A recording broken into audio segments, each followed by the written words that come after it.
I always think Freddie Bruce and Snork in a way might be a sort of Tyler Durden's for when you think of Ricky and you think of Carl and you think of Stephen. I don't know whether they discussed in any way, shape or form, especially for Ricky, there was certain kind of things that he wanted to get across that he remembers from his as he wrote the script, or I think the film, I think most writers try to write about what they know, and I think the film is sort of like, sort of an amalgamation of their memories and experiences growing up, and I don't think that there's any direct link between any character and Ricky or Steve. I don't think like Bruce is Ricky or Freddie Steve.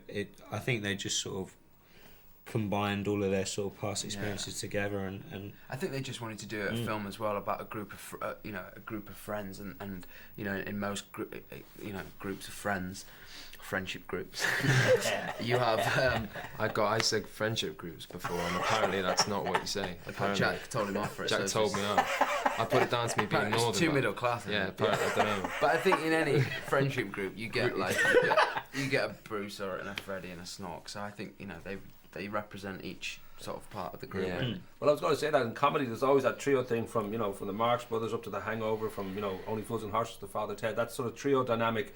That one guy really thinks he's it, one guy is a bit more sympathetic, and there's a guy who's a little bit of a dork. There's always that sort of combination where they all approach a little bit different every single situation. I think I think as an audience you like that, because I think everybody feels like they can relate to each aspect of those characters. Everybody thinks they've got a bit of Bruce and a bit of Snork and a bit of Freddie, and I think that's, you have to give the audience a bit of every aspect of the of your human nature. Yeah, absolutely. I think I think it works because you want to be the ones where you kind of worry that you might be one of the other ones. Yeah. It's important for the friendship group to have that dynamic. Yeah, of course. Yeah. I think all friendship groups do have that dynamic as well. You always have, no matter who you are, you'll have some that kind of fit more into one category and some into the other. Jack was saying before that if you think there isn't a Snork in your friendship group, then it probably is you. For a lot of people, there's a disturbing lack of cynicism here. They almost expect it's a British film. It's Stephen and Ricky. There's a sort of a nice little bit of sarcasm goes into Office and Extras. That it's so sweet natured and even almost rose tinted in its way. Yeah. It starts off like a Hovis ad over those hills, and then it's almost like First of the Summer Wine for the opening scenes. Three likely lads in a small Reading town. Yeah. I mean, did that surprise you when these guys came to you with this script, that it was so sweet natured? It did a bit, but I think it's nice that for once, a British film is celebrating Britain and is being colourful and glossy and upbeat, because there are a lot of British films that are really dark and really depressing. I can't name that many upbeat British films that. There's no right or wrong, but I mean it's just refreshing to get. I think that a film that is sort of makes you sort of smile when you leave the theatre. That's what I think. Yeah, and I think it's honest. I think that not that the cynicism and that isn't, but I think it's celebrating life, and it's kind of saying it was. I think it is autobiographical for both of them, and it's looking back and going, actually, you know what, it was good. It was good growing up in 1973 and growing up where I grew up, and life was great. And instead of, I remember, I was never loaded when as a kid, but I wouldn't have known, because you celebrate your life, you make the most, and you get on with it, and you enjoy it, and everything felt great. My childhood is rosy, and when my mum tells me how much money we had, I'm like, oh, that's ridiculous. I thought we had a great time. And it's that thing of when you look back on your childhood, often you remember the great things.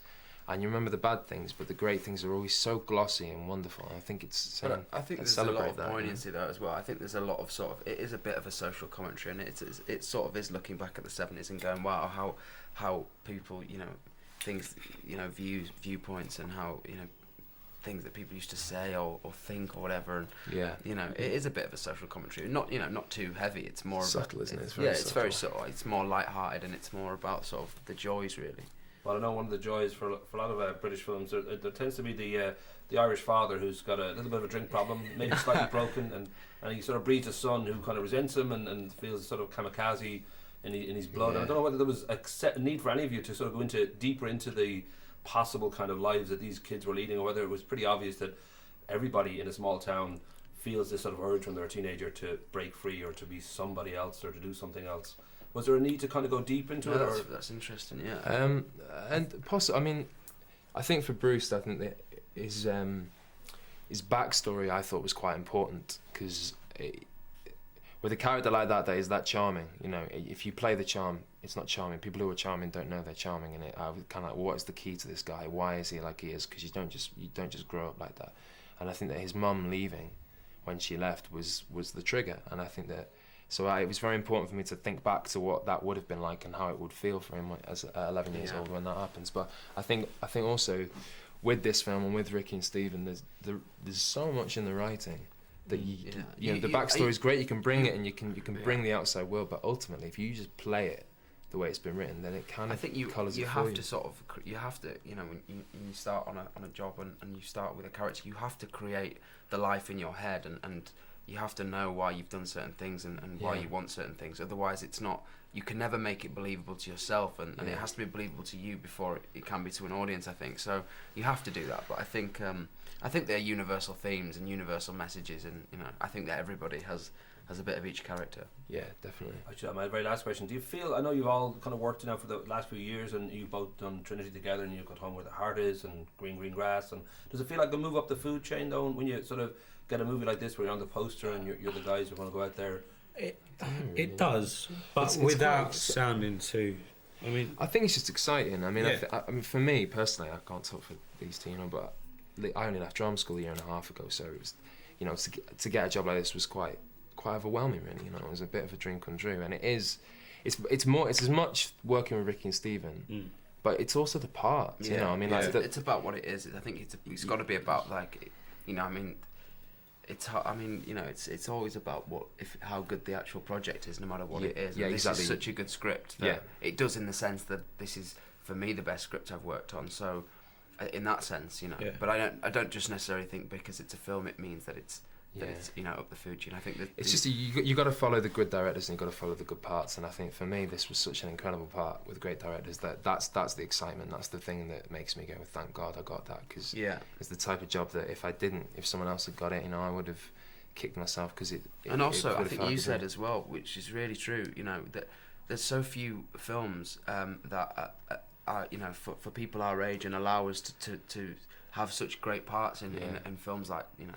It doesn't really happen. It's not often that they let three complete unknowns lead a big British movie. And so I think we all feel unbelievably lucky and unbelievably grateful. And I think we all did a pretty good job. So. And the best thing is you have a new friendship group as well. Yeah, exactly. Rock and roll. It's all about friendship groups. Yeah. Really nice to meet you, man. Have you got the